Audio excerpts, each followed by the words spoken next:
Okay, so Alex Canter, tell us in your words what your big idea for the industry is. Thanks. Well, our big idea with Nextbite is to really create a more sustainable and profitable model for restaurants everywhere. We launched Nextbite as a natural extension of what we were building through Ordermark, which was making it easier for restaurants to manage their off-premise business. And Nextbite was actually brought to market around 2019, pre-pandemic.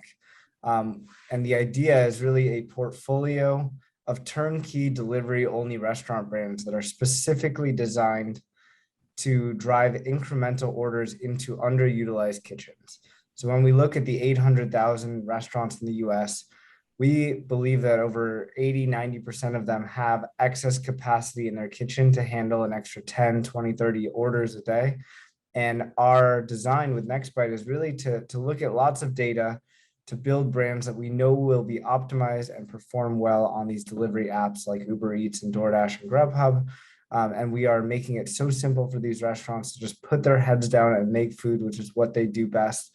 And drivers just show up to start picking up food for a second menu or a fifth menu out of their existing operation, leveraging their existing fixed cost business.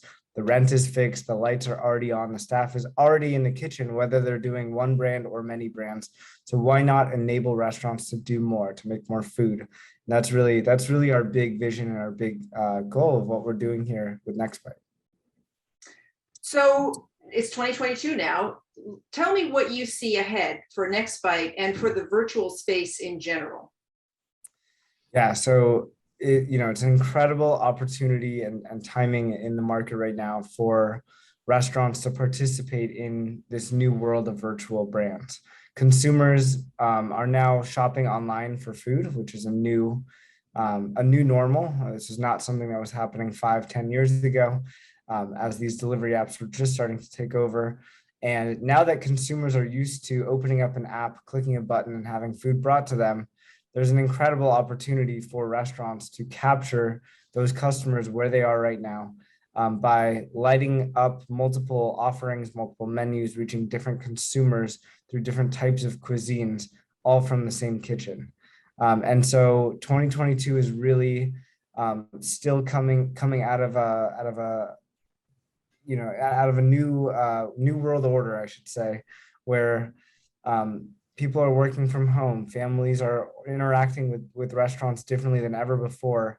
And it is an incredible opportunity for restaurants to take full advantage of that by creating more offerings, more options for consumers to find them online. Well, do you see challenges though? I mean, we have yet to see really any regulation in this space, for example. What sort of challenges do you think you're going to be facing? Yeah, well, one of the biggest challenges still at the moment, really two big buckets. One is food costs being outrageously high right now, and not just the cost, but the limitations of what's available to even purchase from a supply chain standpoint. There are states like California where wing prices are 4x what they should be. Bacon is not even available in some markets right now, and that's a really scary thing for restaurants to manage and deal with. It's not easy to constantly update your menu in 86 items, especially in an online world where you have to update lots of different menus in different places. Luckily, we have underlying technology that is specifically designed to manage that and give restaurants more flexibility than ever before, with making changes in one menu to push out to all the different delivery apps. But I think food costs make this even more challenging than it should be. It means you have to be really intentional and specific with what you're offering in a virtual only world. And then the other big bucket that I think is really challenging in this moment is just the labor shortages that are happening, because many restaurants are struggling to even produce food for the people who are coming into their kitchens, let alone online. And even if you have a brand that's performing extremely well through delivery, we're seeing many restaurants struggle to keep their kitchen staff in the kitchen right now, which makes it an incredibly difficult time for restaurants to be managing all this, dealing with all this. So those are outside circumstances that are definitely making this more challenging and harder for restaurants to participate. But that's why it's really important to pick simple recipes, simple menu items, things that can be mass produced very quickly, using ingredients that you know you're not going to be running out of anytime soon. One of our best performing brands right now is Grilled Cheese Society, which we've now partnered with hundreds of restaurants across the US to put grilled cheese sandwiches in the back of their kitchens. Grilled cheese sandwiches have very low food costs. It's bread and cheese. It's very hard to not be able to get access to those ingredients. So we're focusing on things that we know are widely available, that are easy to reproduce, and that will have good unit economics for the restaurants that we're partnering with. Well, now the landscape of virtual brands is becoming increasingly crowded. I mean, I think arguably Nextbite and another, of your competitors is leading the pack, but we are seeing more people jumping into this space, including, existing restaurant chains.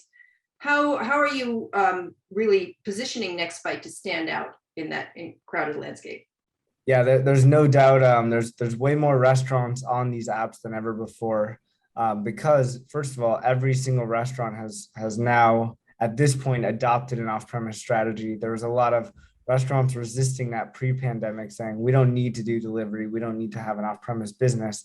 So not only are there more physical brick and mortar restaurants on these apps, but more of these restaurants are realizing that they can unlock the potential of their kitchen by lighting up more menus, more brands. And gone are the days that you can simply upload a virtual brand to an online ordering app and expect to get 20, 30 orders a day. There's so much that goes into optimizing these concepts to actually have good demand. Everything from partnering with celebrities and influencers to drive the marketing and promotion of it, to the menu design itself, the photos, the placement on these apps, the marketing that happens both in the different platforms and outside of those platforms. For example, we just ran our first Hotbox by Wiz Khalifa national advertising campaign on ESPN to a national audience to really promote this concept and get more and more consumers aware that they can order fun stoner food themed brand through their whatever delivery apps that they prefer. And all of that go-to-market strategy for each of these concepts is critically important to driving the awareness, to driving the actual order volume, to create meaningful incremental revenue for the restaurants that we're partnering with. So there's a lot of intention that goes into all of this.